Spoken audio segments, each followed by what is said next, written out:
ते घडलेलं नाही आणि घडूही शकत नाही. त्यामुळे हा तिला कधीच नाही सोडणार.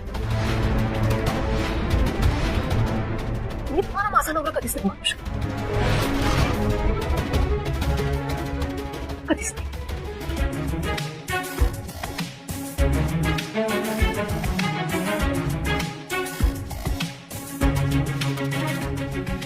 इकडे बघा. या ग्लासाकडे बघून काय वाटतंय तुम्हाला? आता तुम्ही मला अर्धा ग्लास भरलेला अर्धा ग्लास रिकामा हे सगळं लेक्चर देणार आहात. लेक्चर वगैरे काही देणार नाही. मग काय? मला फक्त तुम्हाला समजून सांगायचंय, ते तुम्ही समजून घ्या. आपलं लग्न झालंय त्यामुळे मला हा ग्लास अर्धा भरलेला दिसतोय.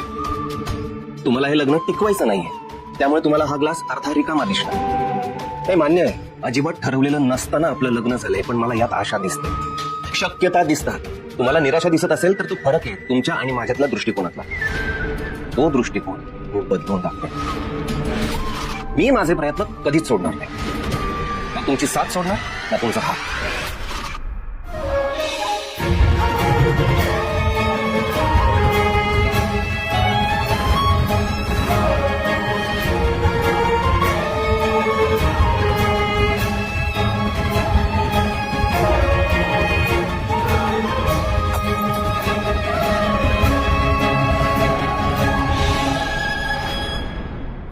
आता बोलून काय उपयोग?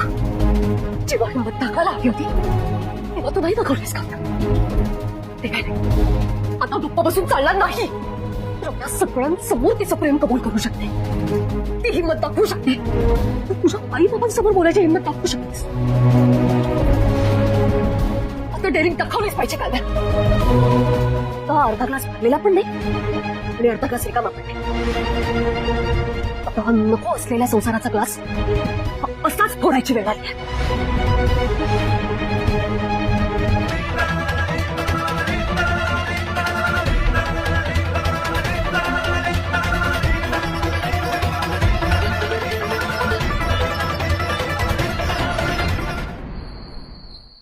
नाही जमणार अरे. माझी तब्येत अजून सुधारते आणि नंदिनी काव्याने येण्याचा तर प्रश्नच येतो. मान्य आहे मला की ते परत दिसणार नाही, पण ती जागा आता आमच्यासाठी स्मशान आहे. नाही जमणार आम्हाला. काय ग शारदा, कोणाचा फोन होता? दौलत दादाचा फोन होता. मिनलच्या लग्नाचं आमंत्रण देण्यासाठी फोन केला होता. मग तू काय म्हणालीस? अहो, ज्या गावात माझ्या दोन्ही पोरींचं आयुष्य उद्ध्वस्त झालं त्या गावात जायचा प्रश्नच कुठे येतो. आता दौलत दादाचा फोन आला आणि सगळं पुन्हा डोळ्यासमोर उभं राहिलं. शहारा आला माझ्या अंगावर. आता वाटतंय की आपण थोडं जर थांबलो असतो तर आपण ही दोन्ही लग्न टाळू शकलो असतो का? शारदा तू शांत हो. तू ये बस.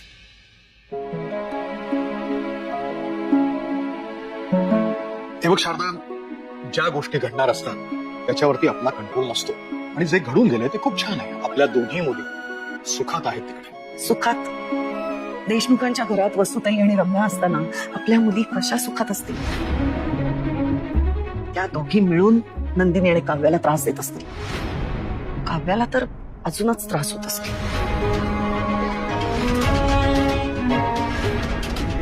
याचा अर्थ तो जीवावर? हो आई, माझं आणि जीवाचं एकमेकांवर प्रेम आहे. आपण तिची इच्छा नसताना तिला बोगल्यावर उभं केलं. साधं तिला विचारलंही नाही की तिच्या मनात काय आहे, कोण आहे. आता तर हे नंदिनी आहे ना काव्यासोबत. अगं आपल्या दोन्ही पोरी एकाच घरात आहेत, जावा जावा म्हणून. त्या एकमेकींना सांभाळून समजून घेत असतील, सुख दुःख वाटून सुखात नांदत असतील असा विचार करत जा. आणि आता त्यांच्या आयुष्यामध्ये कुठलाही प्रॉब्लेम नाहीये हे तू डोक्यात ठेव. औषध घे, मी देतो तुला. हे असं बोलू शकतात कारण यांना काव्य आणि जीवाच्या प्रेमाबद्दल माहित नाही. कळलं की यांनाही समजेल की आपली काव्या किती दुःखात येते. काय करू? सांगून टाकू का यांना? दाखवू का ते लॉकेट? दाखवून मोकळे होते म्हणजे हा तिढा कायमचा सुटेल. काय ग? मी काय सांगते तुम्हाला? नाही आधी गोळी घे. घे बरं.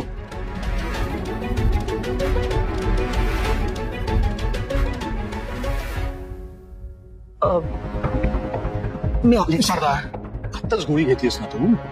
काय आराम कर तू. कुठे निघालीस? येतो मी. थांबा येते. अगं पण शारदा, काही हवंय का? हे घर तुझ्या आधीपासून माझं आहे नंदी, त्यामुळे मला काय हवंय काय नको आहे त्याची काळजी तू करू नको. मला काही हवं असेल तर ते माझं मी घेईन. आणि तसंही या घरात कुठे काय ठेवलंय हे तुझ्यापेक्षा जास्त मला चांगलं माहिती.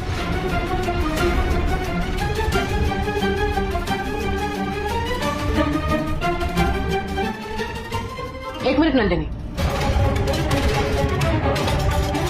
स्वतःला फार शहाणी समजतेस ना तू? तुला सगळ्यातलं सगळं कळतं ना? माझा असा गैरसमज अजिबात नाही. जगात असं कोणी नाहीये ज्याला सगळ्यातलं सगळं कळतं, आणि आपल्याला सगळं कळतं असं ज्याला वाटतं तो मूर्ख असतो.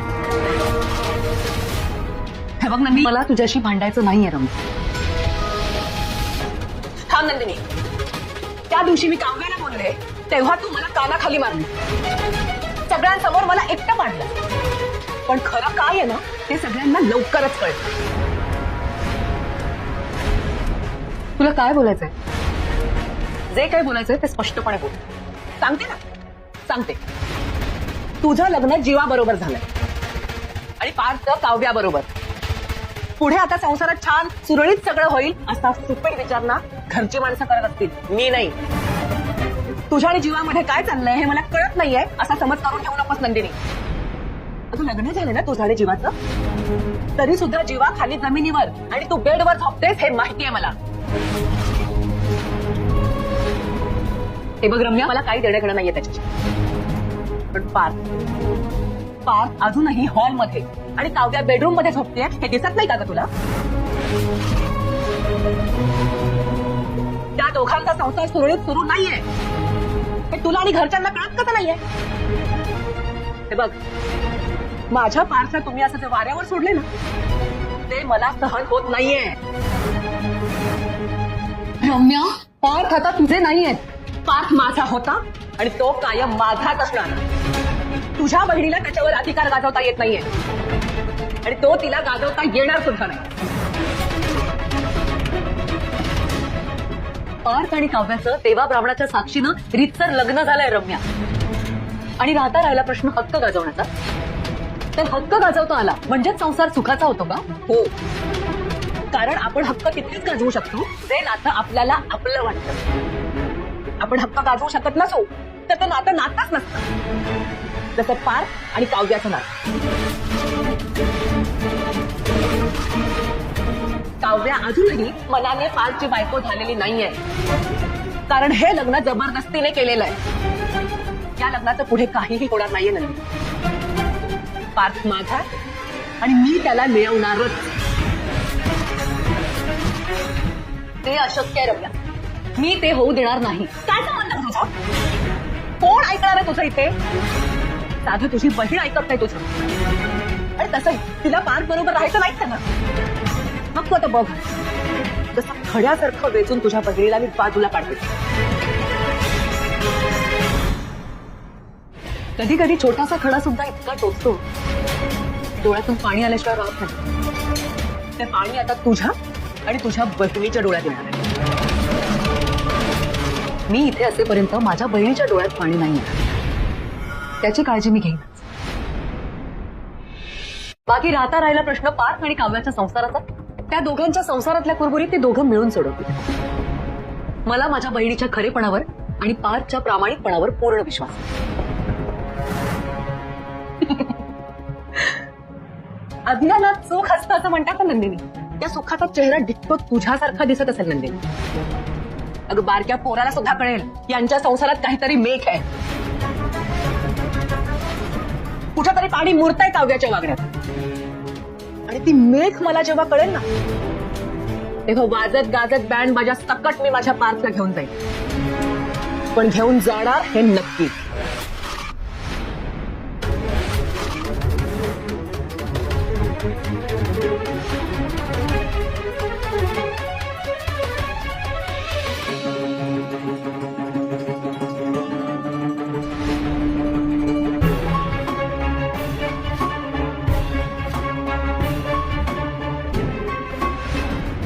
तुला कळलं नाही?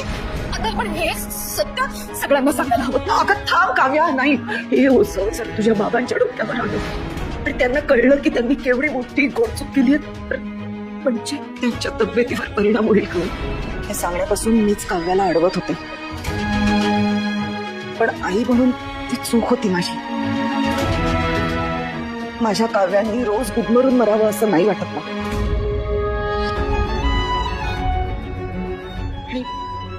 आणि असंही ती जर हे लग्न मान्यच करणार नसेल तर दोन आयुष्य उद्ध्वस्त करण्यात काय अर्थ आहे? त्यापेक्षा या दोन प्रेम करणाऱ्या जीवांनी एकत्र यायला पाहिजे. आज मी यांना हे लॉकेट दाखवतेच. आई काव्या आली? भास झाला की काय मला?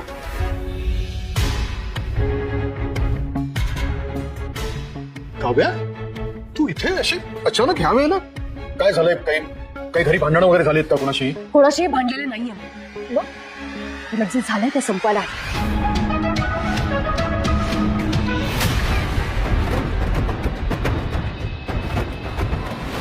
मामी मामी मामी काय करतेस तू?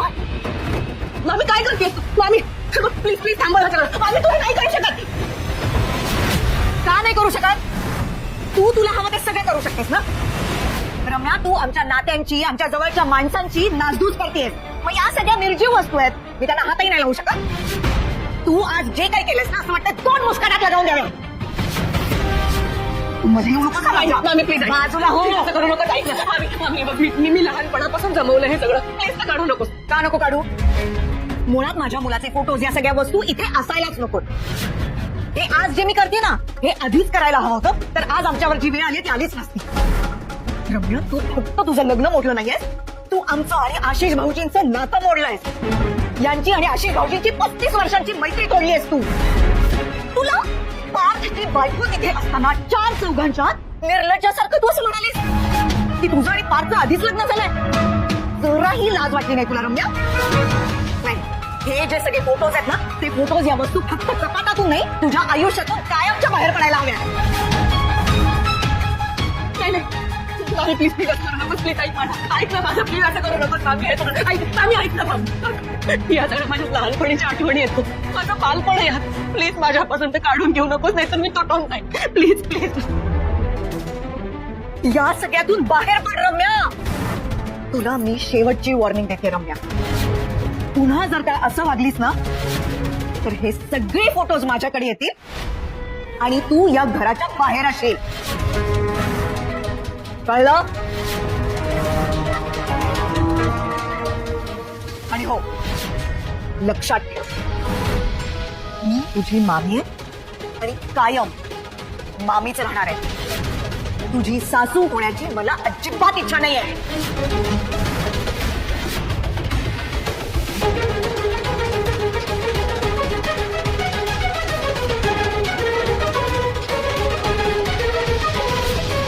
पण माझी इच्छा आहे ना, तुझी सून आणि पार्थची बायको होण्याची. पार्थला माझ्या आयुष्यातून काढून टाकणं इतकं सोपं नाहीये मला.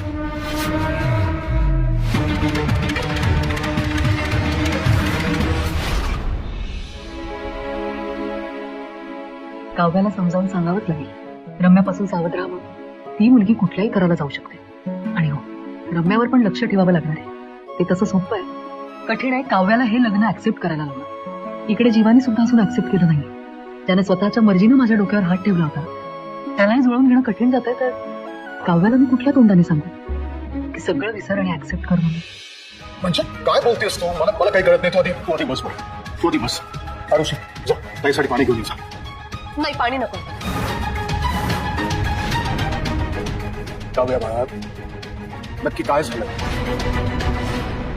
तू अशी अचानक ह्या वेळेला काही न कळवता बाबा, तर माझ्याच घरी यायला मला कळवून यायला लागेल. हे बघ, मला तसं म्हणायचं नव्हतं. काळजीपोटी फक्त विचारलं मी एवढंच. Kavya, is everything okay? आतापर्यंत नव्हतं, आता होईल.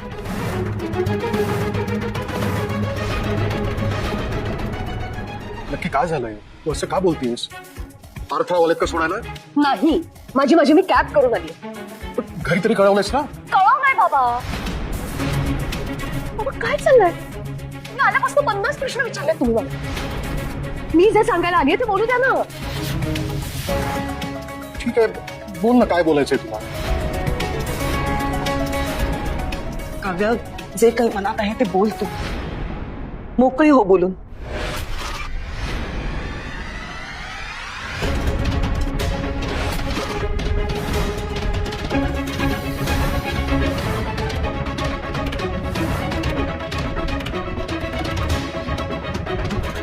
तुम्ही 4 जण बसून बोला.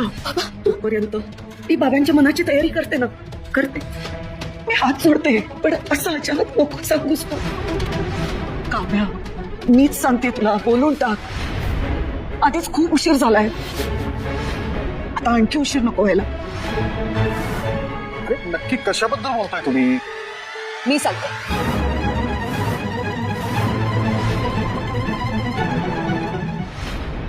काव्याला कुठे बघितलंस का तू? आईकडे गेली. आता एवढ्या रात्री? आज चल तुझा पार्थला तरी सांगून जायचं होतं. मी त्यांना कोणीही म्हणत नाही, तर मी आधीच सांगते. माझी मेंटल स्टेट आता कशी आहे एवढी साधी गोष्ट समजून घेता येणार नाहीये का तुम्हाला? इथून पुढे जर कोणी विचारलंच तर त्यांना सांग, गेली का व्यापार.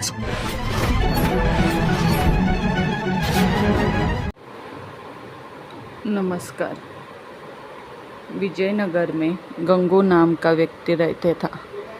उसके बारे में कहा जाता था कि वह बड़ा ही मनुष्य है और जो सुबह सुबह उसकी शक्ल देख ले उसे खाना भी नसीब नहीं होता। धीरे धीरे यह बात पूरे विजयनगर में फैल गई और महाराज कृष्णदेवराय को भी इसके बारे में पता चला। उन्होंने सोचा कि उनके राज्य में इस तरह के मनुष्य व्यक्ति का रहना उचित नहीं है, किंतु राजा बहुत न्यायप्रिय थे। उन्होंने सोचा कि पहले वो यह देखना कहते हैं कि इस बात में कितनी सच्चाई है। राजा ने अपने सेनापति को आदेश दिया कि गंगू को उनके सामने लाया जाए। सैनिकों ने गंगू को राजा ने अपनी सेनापति को आदेश दिया कि गंगू को उनको सामने लाया जाए। सैनिकों ने गंगू को महाराज कृष्णदेवराय के समक्ष पेश किया। महाराज कृष्णदेवराय जिस कमरे में सोते थे उसी में गंगू के लिए भी बिस्तर लगवाया और सुबह जब राजा सोकर उठे तो उन्होंने सबसे पहले गंगू का चेहरा देखा। कुछ देर बाद अचानक कार्य आ जाने के कारण राजा को राजमहल से बाहर जाना पड़ा और उस दिन वो इतने व्यस्त रहे कि उन्होंने खाना भी नसीब नहीं हुआ। राजा कृष्णदेवराय को यह यकीन हो गया यह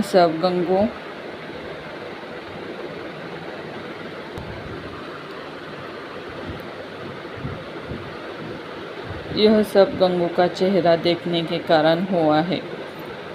राजा ने सोचा जब इस व्यक्ति के कारण मुझे भोजन नसीब नहीं हुआ तो शहर के दूसरे लोगों के साथ क्या होता होगा।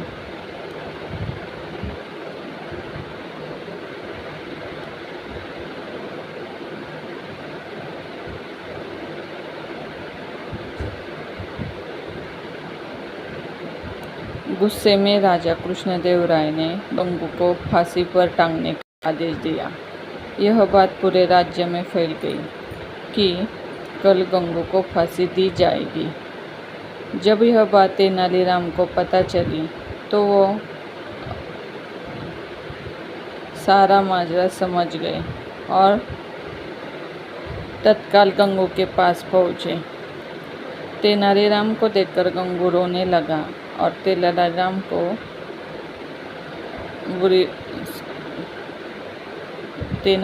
को पूरी बात बतलाई। तेनालीराम ने गंगू को सांत्वना देते हुए उसके कहा उससे कहा कि जैसा वो कहे गंगू को वैसा ही करना होगा। गंगू को भी तेनालीराम की बात समझ गया। दूसरे दिन जब गंगू को फांसी दी जानी थी तभी गंगू से उसकी अंतिम इच्छा पूछी गई। गंगू बोला, मुझे महाराज से मिलकर कुछ बतलाना है, यह मेरी अंतिम इच्छा है। सैनिकों ने महाराज कृष्णदेवराय से गंगू की अंतिम इच्छा बतलाई। महाराज कृष्णदेवराय गंगू की अंतिम इच्छा पूर्ति के लिए उसके पास गए और बोले, बतलाओ गंगू, तुम्हें क्या बतलाना है? गंगू बोला, महाराज, इस राज्य में एक व्यक्ति मुझसे भी ज़्यादा मनुष्य है। पहले दंड उसे मिलना चाहिए, फिर मुझे। महाराज कृष्णदेवराय ने बड़े आश्चर्य से गंगू से पूछा, गंगू, बतलाओ वह मनुष्य व्यक्ति कौन है? गंगू बोला, महाराज, वह मनुष्य व्यक्ति कोई और नहीं बल्कि इस राज्य का राजा अर्थात आप खुद हैं।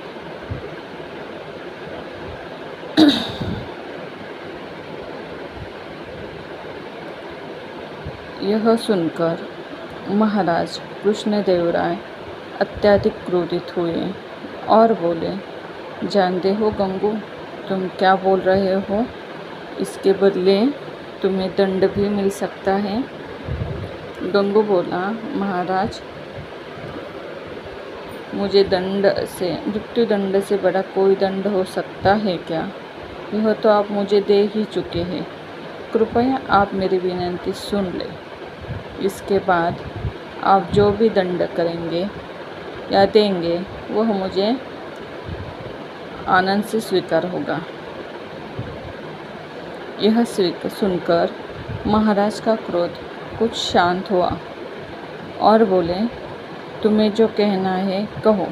गंगू बोला, महाराज, कल सुबह जब आपने मेरा चेहरा देखा तब आपको दिन भर भोजन नहीं मिला।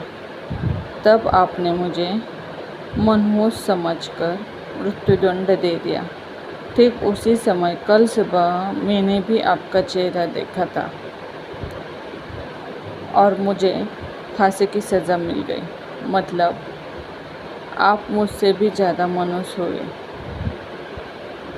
महाराज कृष्णदेवराय को पूरी बात समझ आ गई। उन्होंने अपने निर्णय पर पछतावा हो रहा था। उन्होंने तत्काल गंगू की फांसी की सज़ा माफ़ कर दी। गंगू को अपने पास बुलाकर पूछा, गंगू, यह विचार तुम्हारे मन में कैसे आया? गंगू बोला, मुझे तेलारीराम ने यह सब करने की सलाह दी थी। महाराज कृष्णदेवराय ने गंगू को बहुत सारा धन देकर विदा किया और तेनालीराम को बुलाकर उसका धन्यवाद दिया कि उनके कारण एक निर्दोष की जान बच गई और महाराज के हाथ से एक बहुत बड़ा पाप होने से बचा।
एक समय की बात है। एक विशाल जंगल में एक चौड़ी नदी बहती थी। नदी के किनारे ऊंचा जामुन का पेड़ था, जिसकी शाखाओं पर काले बैंगनी रसीले जामुन लटकते थे। इस पेड़ पर एक समझदार बंदर रहता था, जिसका नाम था चिंटू। चिंटू न सिर्फ चतुर था, बल्कि उसकी आंखों में एक खास चमक थी, जो उसके बुद्धिमानी को दर्शाती थी।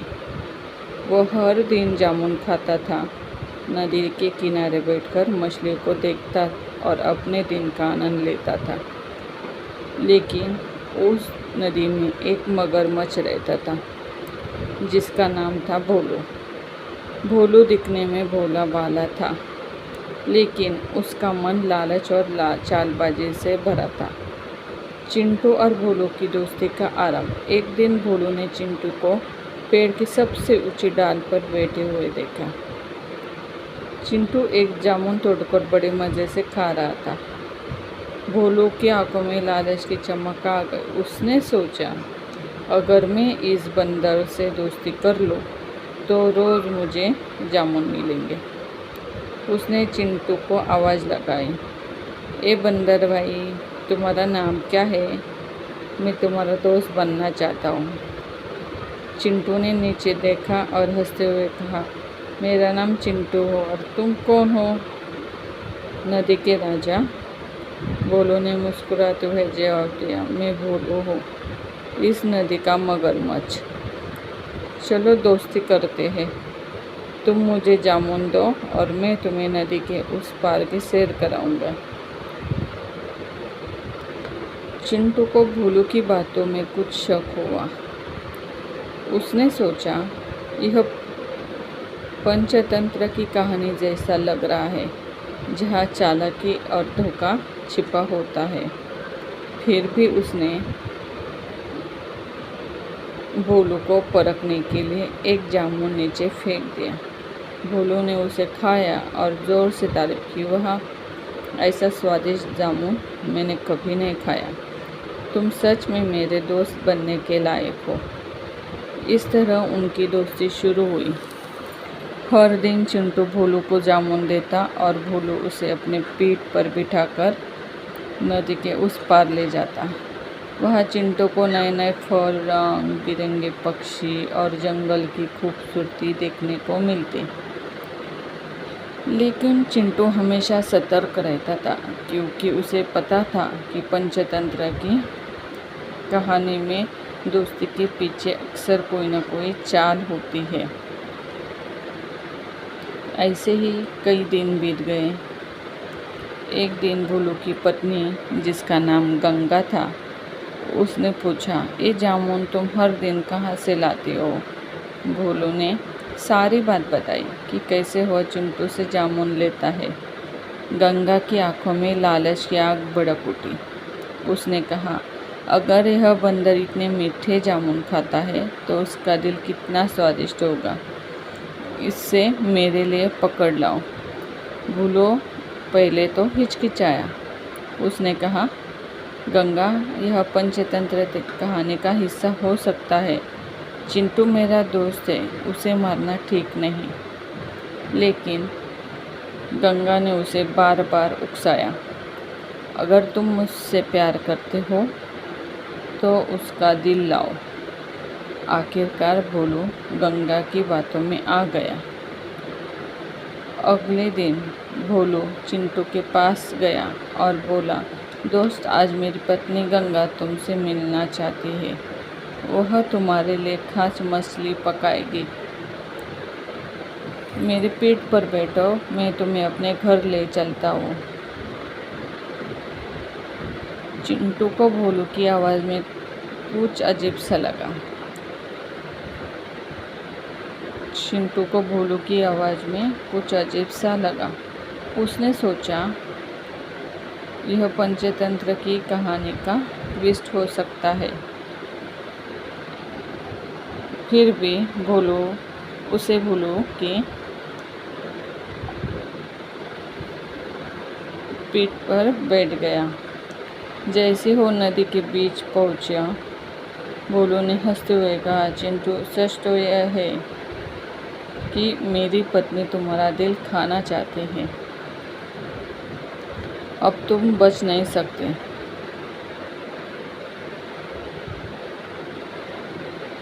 यह सुनकर चिंटू के होश उड़ गए। नदी का पानी ठंडा था और भोलू के दांत उसकी पीठ के पास चमक रहे थे। लेकिन चिंटू ने हिम्मत नहीं हारी। उसने दिमाग लगाया और हंसते हुए कहा, अरे भोलू, तुमने पहले क्यों नहीं बताया? मेरा दिल तो पेट पर ही छूट गया है। मैं उसे जामुन के साथ रखता हूँ ताकि वह मीठा बना रहे। चलो वापस चलते हैं, मैं उसे ले आता हूँ। भोलू को चिंटू की बात सच लगी। उसने सोचा कि यह पंचतंत्र की कहानी में सचमुच एक नया मोड़ है। वह तुरंत किनारे की ओर मुड़ा।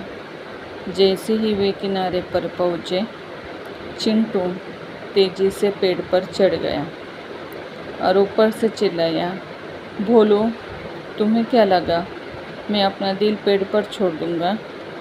तुम्हारी चाल समझ में आ गई थी, अब कभी मेरे पास मत आना। चिंटू की चतुराई ने उसे संकट से बाहर निकाला।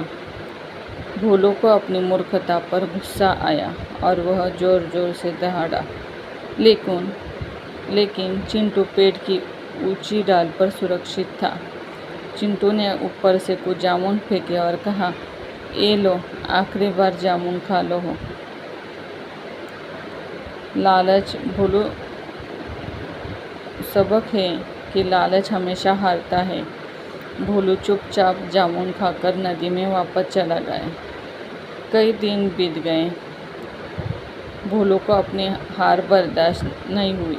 उसने सोचा, कहानी अभी ख़त्म नहीं हुई, मैं चिंटू को फिर से फंसाऊंगा।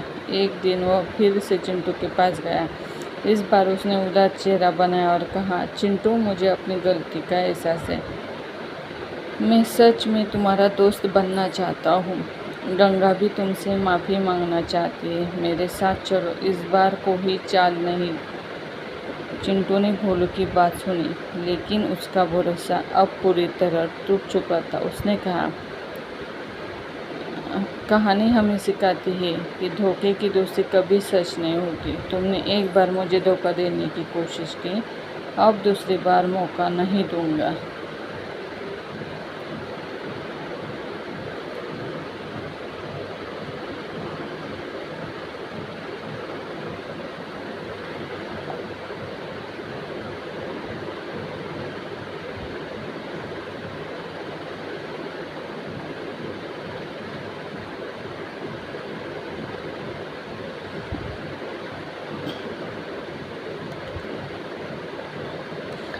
अश्वत्थामा के गुरु द्रोणाचार्य और कृपि के पुत्र थे। उनका जन्म एक ब्राह्मण परिवार में हुआ, लेकिन उनकी पहचान एक शक्तिशाली योद्धा के रूप में बनी। महाभारत के कुरुक्षेत्र युद्ध में उन्होंने कौरवों की ओर से लड़ते हुए अपनी वीरता दिखाई। लेकिन जब पांडवों ने छल से उनके पिता द्रोण की हत्या की, तो अश्वत्थामा के मन में बदले की आग भड़क गई। युद्ध के अंतिम दिनों में उन्होंने रात के अंधेरों में पांडवों के शिविर पर हमला किया और द्रौपदी के 5 पुत्रों उप पांडवों की हत्या कर दी। इस क्रूर कृत्य से भगवान कृष्ण क्रोधित हो गए। उन्होंने अश्वत्थामा को शाप दिया कि वह अमर तो रहेगा, लेकिन उसे अनंत काल तक असह्य पीड़ा सहनी पड़ेगी। श्री कृष्ण ने उसे माथे की मणि छीन ली, जिसके कारण उसका घाव कभी नहीं भरता। कहते हैं, अश्वत्थामा आज भी जंगलों और सुनसान स्थानों में भटकते हैं। 7 चिरंजीवियों में उनकी कहानी साहस और नैतिक पतन के बीच की एक महीन रेखा को दर्शाती है। राजा बलि असुरों के महान राजा थे, जो अपनी उदारता और धर्मनिष्ठा के लिए प्रसिद्ध थे। वे प्रहलाद के पौत्र और विरोचन के पुत्र थे। उनके शासन में असुरों की समृद्धि अपने चरम में थी।